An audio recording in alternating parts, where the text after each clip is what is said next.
안녕하십니까. 중앙대학교 병원 이의룡입니다. 반갑습니다.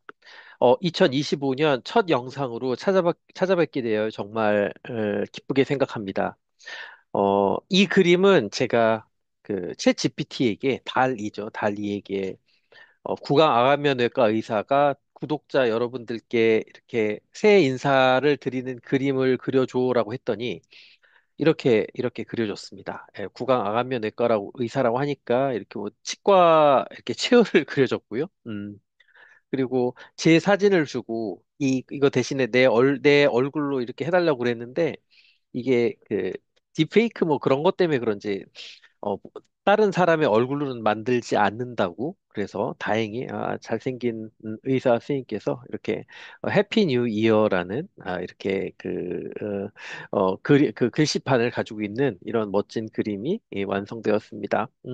여러분들 새해 복 많이 받으시고요. 건강하시고 여러 준비하는 혹시 이런 재수술이나 또는 이런 보건 수술을 준비하고 계신다면은 그런 수술들이 모두 다 잘 되고 그런 불만족스러운 그런 부분들이 다 잘 해결될 수 있기를 진심으로 바라고 제가 도와드릴 수 있는 부분이 있다면은 잘 도와드렸으면 좋겠습니다.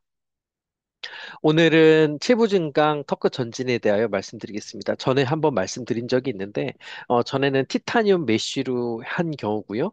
이번에는 PCL, 그러니까 맞춤형 PCL이 아니고, 기성품 PCL을 사용을 해서, 자가골과 기성품 PCL을 사용을 해서 체부 증강을 한 그런 턱끝 전진술을 한 치업내에 대하여 말씀을 드리도록 하겠습니다.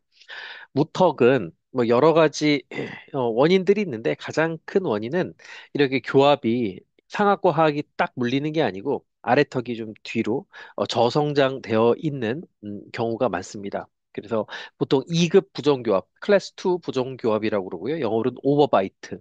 어, 이게 오버바이트는 이런 교합일 것 같은데 이게 아니고 이건 언더바이트라고 하죠. 주걱턱 교합은 언더바이트라고 하고 상악을 기준으로 하는 것 같습니다. 상악이 더 많이 나와 있다. 오버바이트 그리고 피계 교합 이렇게 이야기를 하고요. 이런 식으로 상악보다 하악이 이 사이에 교합차가 존재하는 이게 무슨 얘기냐? 상악이 보통 더 자랐다라고 하는 것보단 아래턱이 덜 자란 거죠. 그렇기 때문에 이런 식으로 턱끝이 목과 명백한 경계를 만들지 않고 입술에서 목까지 이렇게 거의 직선적으로 떨어지는 경우가 많고요. 여러 가지 패턴이 있지만은 이런 식으로 턱의 돌출도가 이렇게 작은 그런 경우가 대부분입니다. 그래서 물론 이런 경우에 가장 좋은 해결법은 양악 수술이 되겠습니다. 하지만 양악 수술이라는 게 정말 큰 수술이기도 하고 비용적으로도 비싸고 그리고 무턱인 경우에 턱을 약간만 전진을 해도 정말 미적으로 충분히 아주 좋은 결과를 내는 경우들이 많기 때문에 이부 전진술을 고려할 수 있습니다. 이부 전진술은 그러니까 이렇게 증진하는 턱을 이렇게 전진하는 건 크게 두 가지 방법이 있는데 이부 전진술과 턱 보형물 삽입술이 있겠습니다. 전에 영상에서도 한번 말씀드린 적이 있는데 다시 한번 말씀을 드리겠습니다. 오시우스 지니오플라스티, 그러니까 턱 끝을 잘라서 전진하는 방법이 있고 친 임플란트, 실리콘이나 여러 가지 본시멘트나 그런 친 임플란트, 보형물을 통해서 턱의 무턱을 개선하는 방법이 있습니다. 그래서 이거는 되게 해묵은 그런 논쟁거리인데요. 뭐가 낫느냐? 각각 장단점이 있습니다. 하지만 아주 객관적으로 이런 컴플리케이션, 부작용과 환자의 만족도를 이렇게 조사를 한 논문이 있어서 말씀을 드리도록 하겠습니다. 턱끝 전진술 그 논문에 나온 그런 치험내인데요. 이렇게 돼 있고 턱끝 보형물을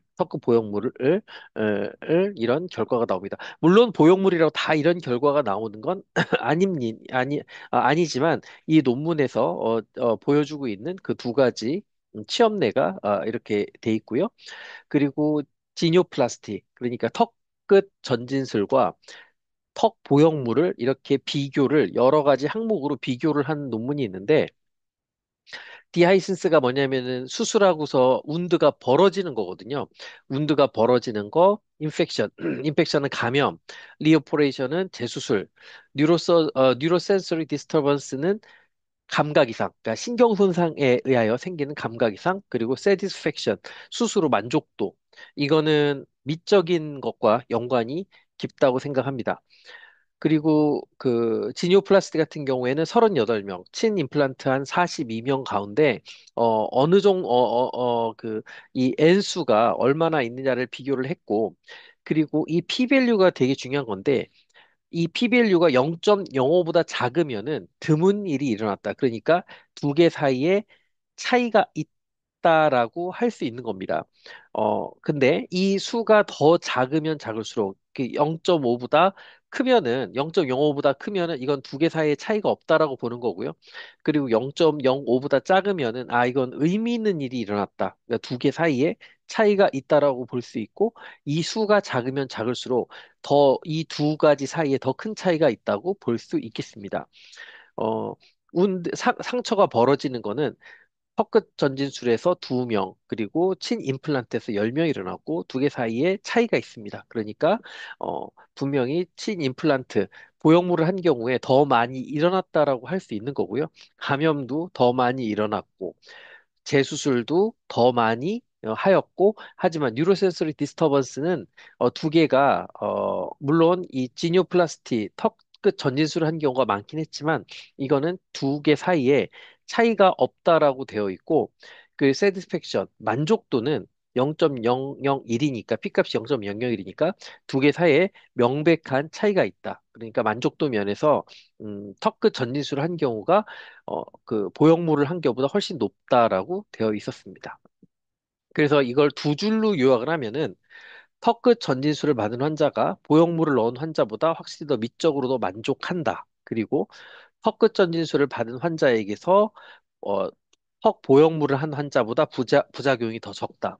그건 어떻게 생각하면 당연한 게 뭔가 이물질을 넣으면은 뭔가 문제가 생길 수 있는 가능성이 많고 또 예전에는 저희가 그 실리콘을 주로 넣는데 실리콘 같은 경우에 딱 고정을 하지 않으면은 움직일 수도 있고 또 이 골침식을 일으킨다거나 그래서 장기적으로 문제가 생겨서 제거하는 그런 경우가 많이 있었습니다. 그래서 이거를 결론적으로 보면은 가능하다면은 턱이 작은 경우에 턱끝 전진술 어떤 그 임플란트, 보형물을 넣는 것보다는 턱끝 전진술을 하는 게 더 미적으로나 여러 가지 면에서 더 나은 결과를 보인다고 할 수 있겠습니다. 그런데, 이 아주 치명적인 약점이 있습니다. 이 보형물이 아니고, 그, 턱끝 전진술에는 치명적인 약점이 있는데, 이게 무엇이냐면은, 턱을 전진을 해서 이 턱을 전진한다는 얘기가 무슨 얘기냐면은 없던 볼륨이 여기 생기는 거잖아요. 이 없던 볼륨이 생기는데 체부 볼륨을 희생해서 전방으로 나오는 볼륨을 생기게 하는 것이라고 생각하시면 됩니다. 그러니까 이게 전진을 하면서 체부는 패일 수밖에 없는 거고 결과적으로 물론 괜찮은 경우도 있겠지만은 많은 경우에서 턱을 뭐 한 3mm 정도 전진하는 데는 괜찮지만 무턱인 경우에는 3mm 가지고 안 되거든요. 적어도 6, 7, 많으면 8 그렇게 전진해야 되는데 그렇게 전진을 하게 되면은 이 옆에가 파일 수밖에 없습니다. 그래서 이 현상을 보통 오메가 현상이라고 여러분들도 그렇게 많이 알고 계시고 저도 그렇게 명명을 하고 있고요. 이렇게 양쪽 앞턱의 바로 뒤에서 이 체부에서 이게 페이는 이런 소견이 관찰될 수 있습니다. 그래서 그래서 이것 때문에 보형물을 하시는 선생님들은 이 체부 증강을 위해서 이 보형물을 하시는데 그게 또 맞는 말입니다. 그래서 저는 이 이 오메가 현상만 발생하지 않는다면, 이 체부만 잘 증진이 된다면은 여러 가지 면에서 턱끝 전진술이 훨씬 보형물 삽입술보다 나을 수 있기 때문에 이걸 동시에 체부 증강을 하고 있습니다. 그래서 제가 하는 이 수술을 체부 증강 이부 전진술이라고 제가 명명하였습니다. 이건 전에 한번 보여드렸던 환자인데요. 25세 남자고 턱이 작아요라는 주소로 내원하셨습니다. 적어도 한 6, 7mm 이상 전진이 필요한 경우였는데 여기 보면 턱이 작고요. 약간 돌출 느낌도 있고 그렇습니다. 턱이 작으면은 돌출 느낌이 상대적으로 들 수가 있습니다. 이분 같은 경우에는 턱을 약 6mm 정도 전진을 하고 이 치부가 패이는 곳을 티타늄 메쉬를 사용해서 막았습니다. 이 뼈는 이 안에 있는 그 뼈는 그 골반에서 채취를 했고요. 그래서 여기 보시면 이쪽을 잘 보시면 턱이 전진을 많이 하였지만은 이쪽에 치부에 패임이 없이 전진이 잘 되었음이 관찰이 됩니다. 그래서 그 수술 후 이게 한 1년 정도 된 것 같은데요. 여기 보면 턱이 잘 전진이 됐고 페임이 페임이 없이 체부 증강, 턱끝 전진이 잘 되었습니다. 이건 전에 제가 한번 보여드렸던 경우고요. 오늘 제가 보여드릴 환자입니다. 21세 남자 환자고 턱이 작아요. 그리고 비대칭, 턱 비대칭. 오른쪽이 작다. 오른쪽에 턱이 작다라는 주소로 내원하셨습니다. 예, 보시면은 아까 말씀드렸던 것처럼 교합차가 있는 클래스 2 2급 부종 교합이고요. 물론 가장 그러니까 가장 이상적인 치료를 위해서는 이 턱을 앞으로 전체적으로 턱을 앞으로 전진하는 그런 그런 그 양악 수술이나 또는 하악 수술하면 좋은데 턱끝만으로도 꽤 좋은 결과를 얻을 수 있다고 생각을 해서 턱끝 수술을 결정을 했고, 적어도 6mm, 7mm 이상의 전진술이 필요하였기 때문에, 그리고 비대칭을 효율적으로 개선을 하기 위해서, 턱 체부 증강, 이부 전진술을 하기로, 플랜을 세웠고, 이쪽은 작은 부분은 더 많이, 이런 그 기성품 PCL을 사용을 해서 그 골반뼈를 사용을 해서 증진하기로 그런 계획을 세웠습니다. 음, 이분께서는 개선하고 싶은 점이 턱 비대칭, 턱이 작다. 아랫입술 좌우측 마리오네트 주름 개선 원한다.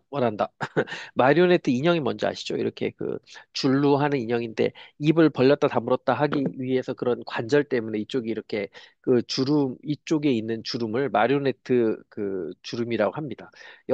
요 주름을 마리오네트 주름이라고 하고요. 이게 좀 심해서 이거가 좀 개선됐으면 한다고 환자분께서 말씀을 하셨고 턱 길이는 유지하고 싶으셨고 입술 턱 고랑 깊어지지 않기를 원함. 입술 턱 고랑 그러니까 입술과 턱에 있는 이 고랑입니다. 이거는 걱정을 하실 수밖에 없는 게 저도 걱정이 되는 게 턱이 앞으로 전진을 하게 되면 이게 앞으로 전진을 하고 입술이 전진하는 건 아니니까 이 여기가 깊어질 수 있거든요. 그래서 그런 것들을 이런 것들 개선을 하고 싶어 하셨습니다. 그래서 수술 후입니다. 이거는 3개월 후의 CT 사진이고요. 여기 보시면 약 6mm 이상 턱이 전진이 잘 되었음이 관찰이 되고 이쪽에 체부에 턱이 전진을 하면 이쪽이 많이 패일 텐데 이런 그 골 이식을 통해서 그리고 이건 PCL로 했기 때문에 이 티타늄이 안 보이고요. 이렇게 전진과 증진이 동시에 잘 된 것이 관찰이 됩니다. 그리고 위에서 봤을 때 여기 보시면은 이게 뼈에는 좀 잘 많이 안 나타나는데 직접 보면 어느 정도 이쪽이 오른쪽이 작은 비대칭이 있었습니다. 그래서 턱을 전진을 하면서 이쪽을 훨씬 더 많이 증진을 해서 이쪽에 우측에 있는 비대칭이 개선이 될 수 있도록 수술하였습니다. 그리고 아까 환자분께서 말씀하신 입술 턱 고랑이 깊어지지 않기를 원하셨습니다. 그래서 B포인트에 고리식을 했는데 그게 무슨 얘기냐면은 이쪽이 B포인트인데 이거는 수술 전이고 수술 후 보시면 턱이 이렇게 전진하였습니다. 근데 이걸 그대로 두면은 여기가 이 고랑이 더 깊어질 수 있기 때문에 이 B포인트에 있는 부분 여기 보시면 이만큼의 고리식이 된 거거든요. 만약 고리식을 안 했으면 여기가 그냥 니은자로 이렇게 돼 있을 텐데 이것을 고리식을 함으로써 이 고랑이 더 깊어지지 않도록 그렇게 하였습니다. 여기 보시면은 수술 전, 후 보시면 다행히 이 고랑이 깊어지지 않고 잘 전진이 되었음이 관찰이 되고 이 마리오네트 주름도 턱이 전진을 하고 체부가 증진이 되면서 마리오네트 주름도 개선이 된 것이 확인이 됩니다. 여기 이제 임상 사진인데 수술 전과 수술 후 약 3개월 후입니다. 여기 보시면은 턱이 잘 전진을 했고요. 그리고 이 마리오네트 주름도 개선이 되었고 입술 턱 고랑 이 고랑도 더 깊어지지 않고 비슷하게 전체적으로 잘 나왔습니다. 45도를 보시면 여기 쪽에 그 작았던 부분이 잘 증진이 되면서 원래 약간 입술 볼과 볼과 목 사이에 이 아웃라인이 명확하지 않았는데 이곳에 잘 증진이 되면서 아웃라인이 명확해졌고 턱이 전진을 했고 그리고 마리오네트 주름이 많이 개선이 되었음이 관찰이 됩니다. 이거는 어떻게 보면은 마치 양악 수술을 한 정도의 효과라고 생각을 하는데요. 물론 이게 모든 분들한테 그렇게 기대할 수는 없지만 이분 같은 경우에는 훨씬 제가 기대했던 것보다 이 수술의 결과가 좋았던 것으로 기억을 합니다. 제가 기대했던 것보다 훨씬 좋았고요. 왼쪽에서 봤을 때도 턱이 잘 전진을 했고, 이 고랑이 깊어지지 않았고, 이 마리오네트 주름이 잘 펴졌습니다. 그래서 오늘 제가 드리고 싶은 말씀은 턱이 작은 경우에 가장 이상적인 해결책은 양악수술이지만 턱끝만으로도 어느 정도의 미적인 결과를 우리가 기대할 수 있고 그리고 턱끝을 이렇게 전진시키기 위해서 보형물을 넣을 수도 있고 턱을 전진할 수도 있지만 지금까지 나왔던 여러 가지 연구 결과들에 의하면 보형물을 넣는 것보다 턱을 전진을 하는 게 여러 가지 미적인 면이나 부작용적인 면에서 훨씬 낫다. 하지만 턱을 그냥 잘라서 전진을 시키면은 이곳에 체부가 파일 수 있기 때문에 턱이 나오긴 하지만 또 다른 그런 불만족이 생길 수 있으므로 턱의 전진량이 6mm 이상이 되거나 더 이상이 되면은 그곳에 이런 자가골을 통해서 증진할 수가 있고 티타늄 메쉬로도 할 수 있지만 이런 그 기성품 PCL을 통해서 더 이렇게 잘 이렇게 증진할 수 있다. 그런 것을 제가 이 케이스를 통해서 여러분들께 말씀을 드리고 싶었습니다. 오늘도 이렇게 경청해 주셔서 감사하고요. 2025년 아까 말씀드렸던 것처럼 제가 그 여러 재수술이나 이런 재건 수술을 원하시는 분들에게 제가 조금이나마 더 도움이 될 수 있도록 이런 여러 가지 정보와 이런 제가 수술했던 분들의 이런 치험예를 통해서 여러분들께서 더 정확한 판단, 디시전 메이킹을 할 수 있도록 제가 좀 도움이 되었으면 좋겠습니다. 2025년 저도 더욱더 양질의 정보와 좋은 케이스들을 통해서 컨텐츠들을 통해서 여러분들께 찾아갈 것을 약속을 드리고요. 여러분들도 더 건강하시고 그리고 원하신 일을 모두 다 잘 이루실 수 있는 그런 2025년이 되었으면 좋겠습니다. 오늘도 경청해 주셔서 감사합니다.